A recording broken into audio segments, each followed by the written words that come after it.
Hello, everyone, and welcome to the moderated discussion section after the screening of the documentary, The Story of Plastic. This film really goes into the real causes of plastic pollution and its crisis, as well as those individuals that are rising up to stop big plastic. I am Stefania Marchina, the Executive Director of the United Nations Association San Diego Chapter, a volunteer driven nonprofit in San Diego that promotes engagement with the United Nations. Today, on July 3rd, 2021, we had the privilege to host a screening of this documentary alongside our dear partner, I Love a Clean San Diego. We believe that stories in film have a unique ability to bridge divides and bring us together, understanding our shared responsibility of being part of something bigger than ourselves as the plastic crisis that we're facing on Earth, and its connections, of course, to overall sustainable development, equity, and equality. The story of plastic takes a sweeping look at this human made crisis and its worldwide effects and what can we do to change this. I hope you enjoy this moderated discussion. And if you haven't watched the documentary, I do really encourage you to look it up. They have a specific website, which we will link in the description box, so that you can go ahead and check the options available to watch it online.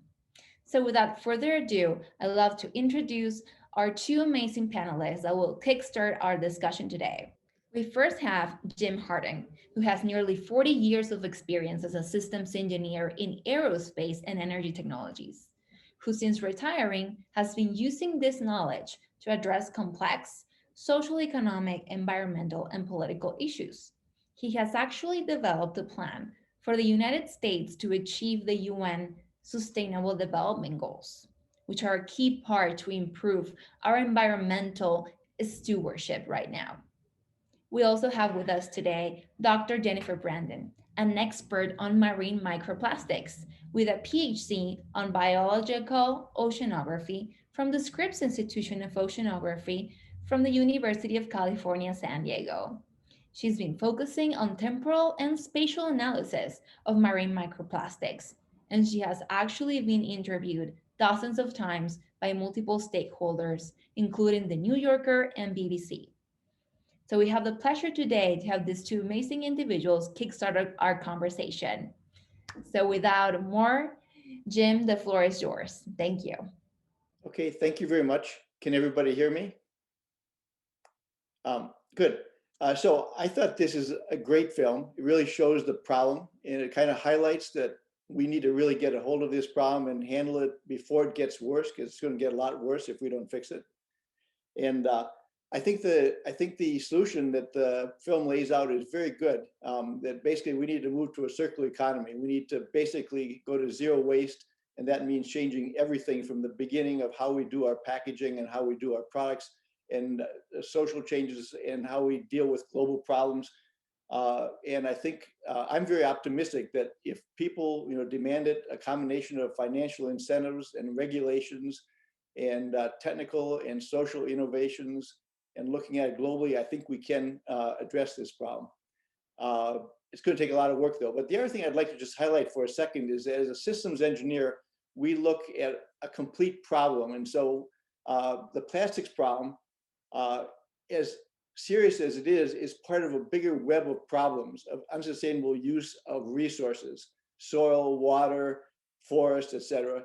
And it's tied in with climate change and inequality and a lot of other things. So we really need to be looking, as we're solving the plastics problem, of how we address all of these problems together, because it's much easier to solve them together with a set of solutions than to look at them one at a time.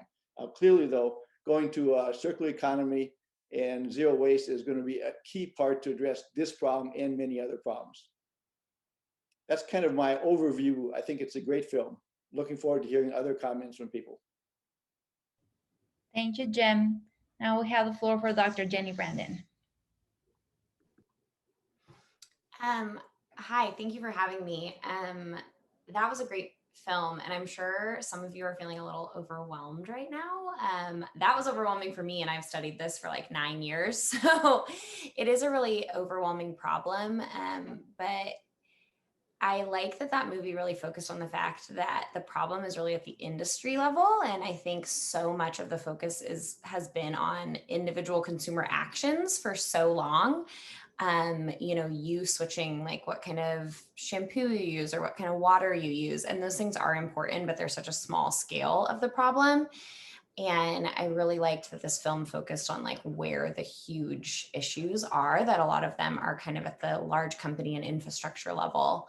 And that's what we really need to change to turn off the tap, and kind of change the system. Not to say that we don't have a role in changing that system and putting pressure on it, but that you don't have to feel a lot of like individual guilt for this problem. It's kind of much bigger than each one of us changing the straw we carry around. Exactly. It is a more complex issue than just changing what we do as individuals, which is, of course, a great step, not using water bottles and straws and carrying your own bags. But we need to look at the bigger picture. So we'd love to open the floor to any questions from the public, or not questions, maybe something that you want to share from your experience.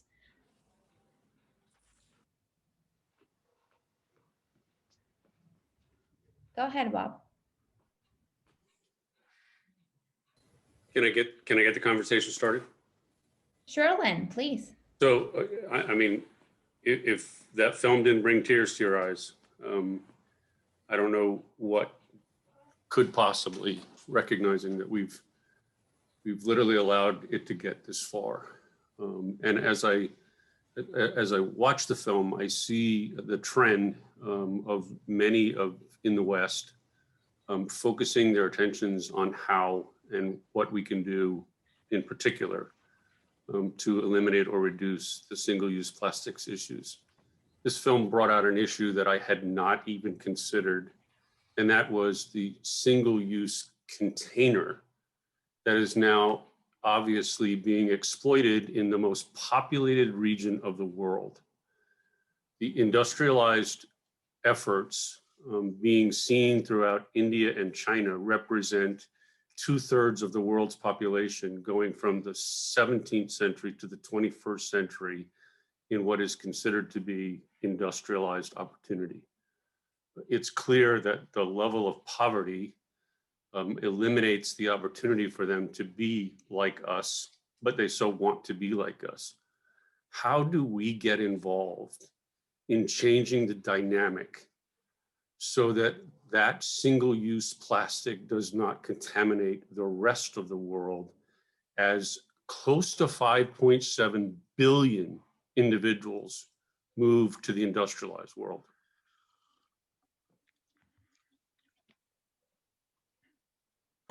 Yes, I'm glad you brought that up. The sachet economy really does prey on the poverty in that region, because a lot of them can only afford to buy a day's worth of shampoo or a day's worth of cooking oil. And so that's why they're buying them in these 1 rupee size sachets. And those are the hardest thing, if not impossible, to recycle. Because they're these multi-layers of plastic, and often the middle layer is aluminum. And so they're just almost impossible to recycle. And so there's some groups that collect those and try to recycle them, but it's super expensive. It's groups like TerraCycle that kind of recycle them at a loss. But there are groups that take those in these small communities and are trying to like kind of build this circular economy around them. I'm involved in a group in the Philippines that's doing that for these small villages, but it is very expensive. And really what it is that these communities can't really afford to like buy in bulk and buy a month's worth of shampoo at a time. And so I don't know really of a nonprofit that's like helping them kind of buy those things in larger quantities. But that's really what we kind of need to create, basically, so they're not buying these day portions, because we find so many sachets. It's really heartbreaking. Can I share? Yeah. A couple of thoughts. One, I just found it somewhat ironic that the man in Karnes County, I believe, living very close to the whatever kind of plant that was, was talking about having to use bottled water. But again, looking at the story of the plastic water bottle or whatever, that water usually isn't any better. It's marketed by the big companies, and I forget exactly the specifics. And obviously they can't drink their own tap water, but I would think some other kind of filter, whatever. I don't know how good those are. I haven't had to use one, but would be a better solution for that family and for others. And I think a lot of this, really comes down also to marketing and how much the marketing companies, obviously they get paid by the big producers, but it's a shame that they, if we could infiltrate at some point a lower down a marketing company that has a more inherently social conscience, about doing the right thing. Because I think so much of what we believe as consumers is because of marketing, right? How the information is presented. I mean, I'm guilty of it myself because I've believed many things that are on TV or whatever as, oh, well, that must be true. And then it's only years later through other friends and whatnot, I found out that that's not really good for you. They just make you think it's good for you. And whether it's food or packaging or all this stuff. So I think so much of what we believe as individuals comes from misinformation. And uh it's just a travesty, and I wish we could somehow shift that. And for example, when they showed in India people gathering fresh fruits and vegetables in a basket or something, um that is by far a more holistic and natural way, right, of accumulating. And in the grocery stores we often go to now, they have those little plastic bags that people can put whatever tomatoes or apples or whatever. I know personally I don't even put things in those little bags. I just set them in my cart and I figured I'll wash them when I get home. But again, it's just what's available, and again also what's marketed to us and what we're kind of taught to believe is better. And if we could shift it, and maybe advertise, look how great this is, you don't have all these bags to throw away and you just can eat your fruit or whatever. I don't know. Anyway. Yeah, you're touching on something huge. There is like a big lie we've been told for a long time Mhm. that plastic is clean. And so you saw that in Karnes County, like bottled water. I mean, they should not be drinking their well water. Uh, No. but it's sad because they're drinking bottled water. And so then that oil company is kind of winning twice. They're like then Yes. selling them their product. Ah, But we've really been taught that things in plastic are sterile or clean, when in mhm. reality, that plastic is like petroleum covered in chemicals. And Gross. so it's not necessarily clean. Right. And you really saw this in the COVID pandemic, where all of a sudden reusable cups were out, the bulk section of grocery stores was closed. You couldn't, fill your reusable water bottles anywhere. I never drink single use plastic water bottles, and I had to buy them places because all water fountains were closed. Yeah. And just this idea that plastic was safe has really been drilled into us and is really something kind of like the FDA and people believe. And it's really not necessarily true. There's more microplastic in your bottled water than your tap water. And we've just been taught, I mean, how often do you buy like a thing of vitamins and it's like triple lined in plastic Yeah. to consider it clean? But it's actually really triple lined in petroleum. And Okay. so it's something like so deeply ingrained in us that if it's wrapped in plastic, it's safe. And that's not necessarily true. Yeah. And That's there needs to be a big counter marketing push against that. absolutely. That's what I'm saying. The marketing, the education, it's just, ignorance is bliss kind of thing. We just, I mean, I don't know, probably 95%, if not more, of the world is just going along thinking they're just living their lives. And they don't even understand all the misinformation we've been told and given. And I'm And, like I and said, and you bring out a great point, Diana, that education is so very vital to what we are and what we're doing. Just an example that you gave with regards to the water. 30% of the water that's bottled is never drunk. 65% of the water sold by our bottling companies west of the Mississippi comes from the great state of California. And we are in the worst drought in 105 years. that's where I am in California. I know. Well, we are too. So I love a clean San Diego is here, but those are the consequences that we are dealing with. And the fact of the matter is that science has proven that virtually every day, just through the consumption of our normal efforts, that we are consuming the equivalent plastic of a credit card every single week. That's sick. And we think that it's coming, from different sources, but the fact is it's coming from our food stream. It's coming from our water. It's coming from those places. And, this film again points out the consequences of just human activity, the changes in our fertility rates, the changes in our respiratory problems, the efforts associated with, we know that plastics are carcinogens, and ingestion of those carcinogens could be very much the reason why we're seeing a sharp rise in cancer. Virtually across the entire spectrum of humanity, we are seeing cancers in places where we've never seen them before, and outbreaks of diseases that are associated with those carcinogens. India and China is suffering gravely from disease it has never seen before and does not have the infrastructure to support or to protect. We need to figure out how to do this differently. Wanted to give the floor quickly to Bob and then to Mary Shin. Okay, well, I do always sounds appropriate, of course, to work on educating the public and trying to change practices. But I really believe that this, like so many large-scale environmental problems, that's really a hopeless approach. The real pattern has to be some high-level economic incentive that will restructure the way industry works. In the climate change area, of course, a lot of work has been done on the basis of policy that would put carbon pricing in place. A very simple regulatory approach where you apply a fee right at the very source of carbon entering the atmosphere. You let the marketplace do everything from that.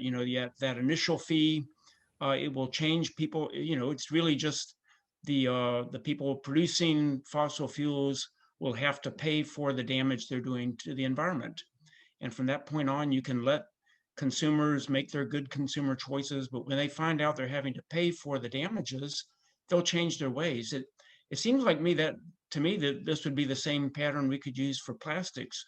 We know where the plastics are coming from.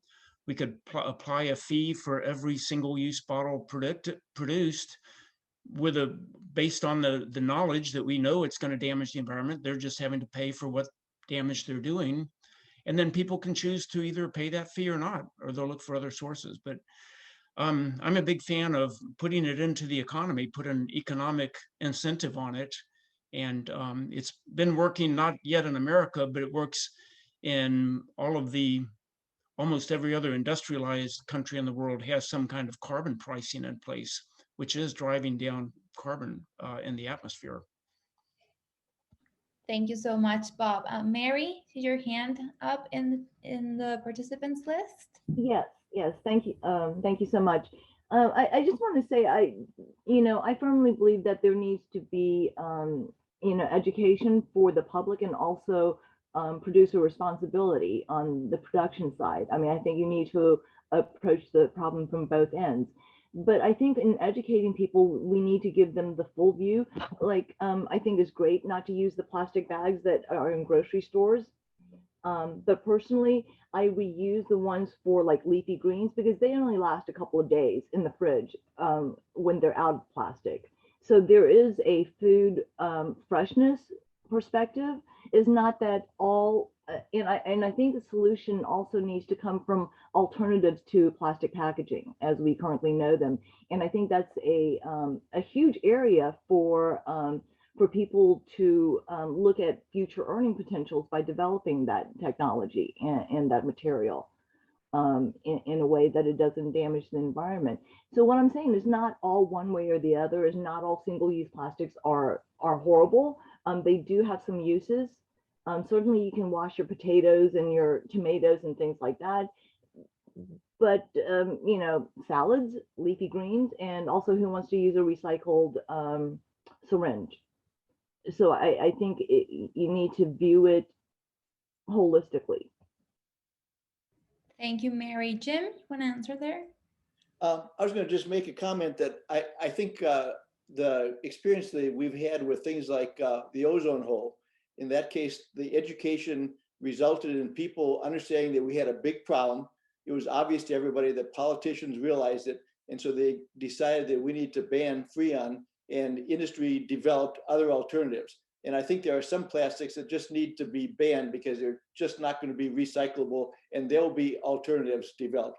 And financial incentives can work for those things that can be recycled. But I think you know, a lot of countries in Europe have financial incentives, but those have to spread worldwide, because the companies that are paying to recycle in Germany and Austria, for example, are probably sending their stuff to China and India, and there's nothing to help China and India in recycling those. So there's a combination of many things, but I do believe that if politicians are educated and if the public are educated and demand it, there will be policies that can address this. And I agree 100%.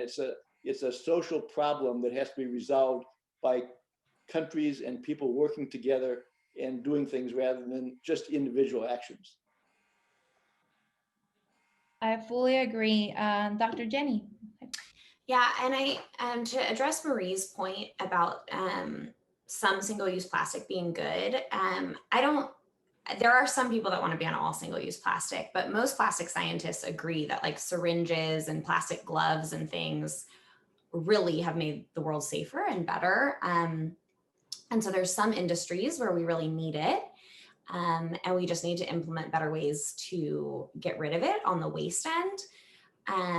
But that there's some industries like restaurants and food packaging that is really where we need to greatly reduce it and make a circular economy. But it's hard to walk into a hospital and think that plastic isn't kind of a wonder material.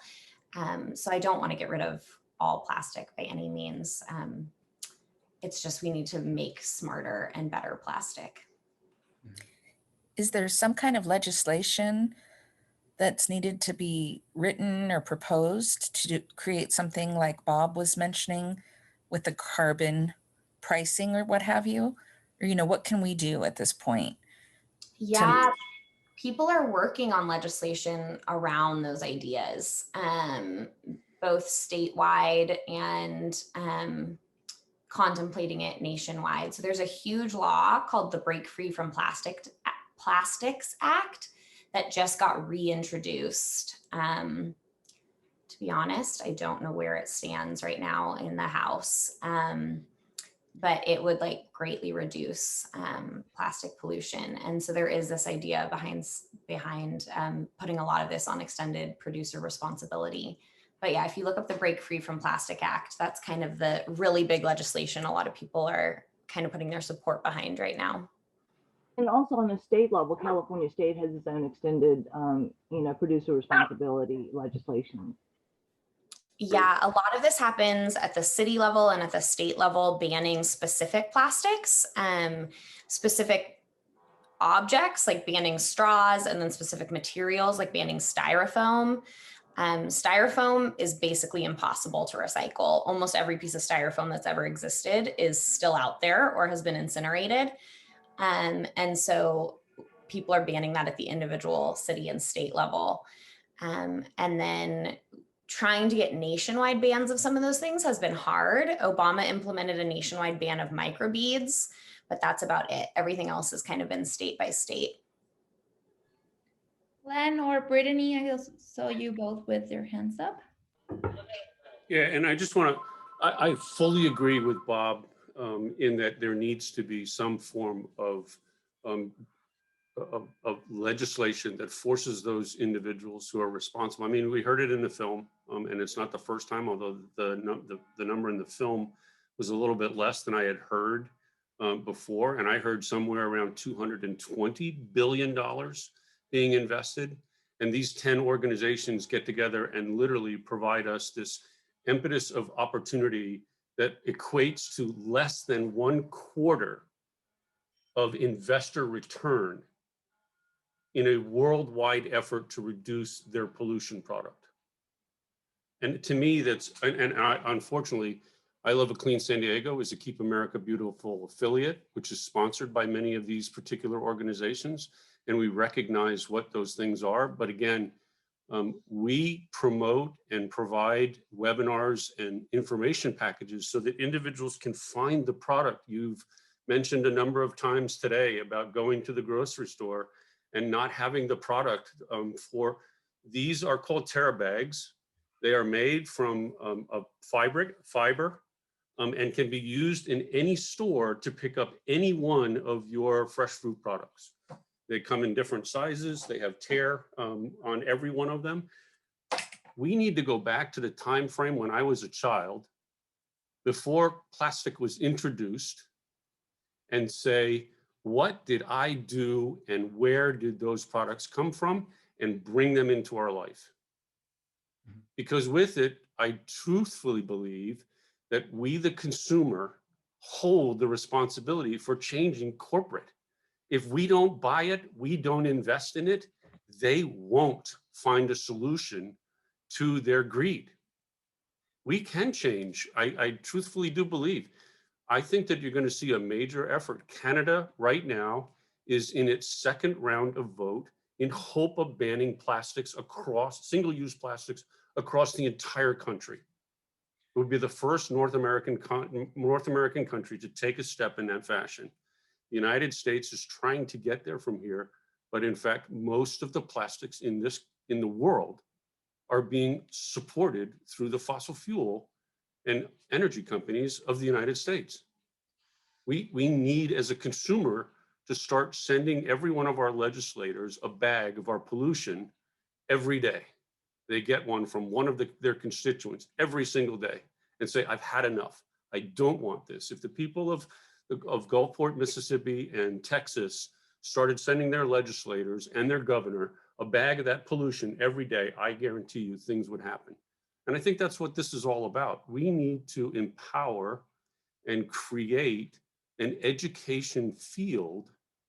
And this film does, again, a great job of one of many problems within our environment to get there from here. This is a war for my grandchildren's future. And with that note, Len, I really wanted to round this up in an understanding of how it is all connected to achieving sustainable development from now to 2030 or to 2050. It cannot be done if we don't do something to reduce single-use plastic where it can be reduced. And as most of you have said, addressing both the demand and the supply, because it's not only the consumers, it is the producers, and it is not only the US, as I just read in the comments, or North America. It is avoiding the availability of externalizing that to other parts of the world. So Jim, in that end, from your perspective of complex systems, how would you see this interconnected with sustainability overall? Well, it's a very complex problem. I mean, basically, we've learned, humanity has learned in the last 50 years how to produce a profusion of things, and we've gotten so used to things in our life, and we basically need to kind of change the whole approach of how we're looking at the world in many ways, in a way that doesn't that allows us to live a good standard of living and allows other people throughout the world to raise their standard of living. And I think the UN Sustainable Development Goals are really starting a discussion that's very powerful that I see, where people are talking about how to do this and how these problems are all interrelated.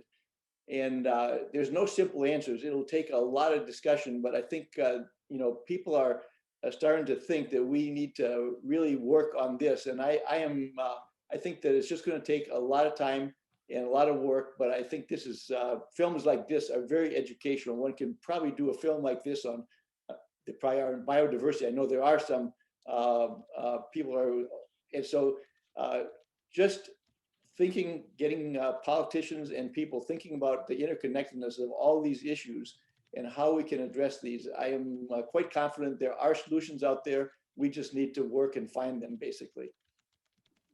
Thank you, Jim. And absolutely, because as we saw in the video, this moves around populations and it impacts poverty, impacts inequalities, it impacts our health in different ways depending where we live in the world. It impacts us depending on our race and our ethnicity. It impacts our community and our cities and their sustainability. And it depends where we are at and the bodies that we walk in the world. So it is really interconnected and it affects us all differently. In the US alone, we know that pipelines usually affect more Native American communities or marginalized communities that are less protected by legislators or policymakers.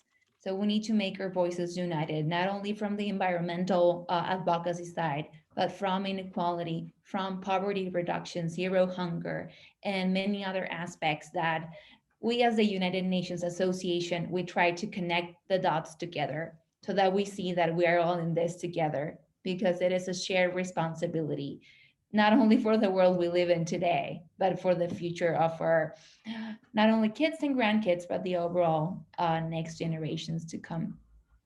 So really thank you all for being here today, spending your July 3rd morning with us. A big thank you to Jim and Jenni for donating their expertise for free today and their time for sure. And of course, I love a Clean San Diego. They do such amazing work in the community and their expertise is really leading the creation of these events and hopefully many others.